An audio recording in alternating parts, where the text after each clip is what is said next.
Hi, and welcome to this short video on Softbrik and how to read the feedback.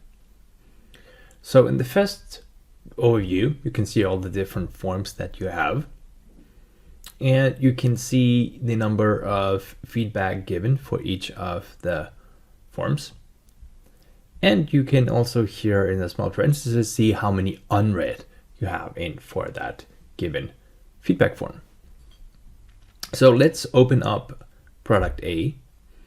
We have 3 pieces of feedback given by different customers.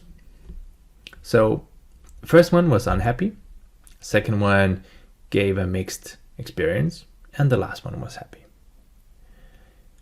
You can read the feedback by clicking on it, and you will see the entire text, and you will have the keyword highlighted.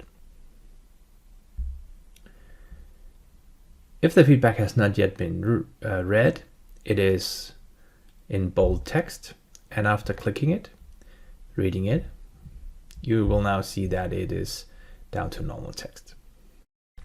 If your customer left a voice feedback message, you can always hear exactly what they said. This one has not been translated. There's different star ratings, and there is the tags generated by our machine learning algorithms. Each of the feedback have a category.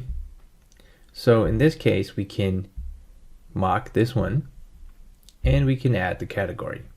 You will add the category feature and confirm. This is a way for you to sort the different feedback. Then you can filter, and you can filter by the different categories. And by doing so, you will only see the category, you'll only see the feedback from that given category. There's many different filters you can apply to find exactly the feedback you're looking for.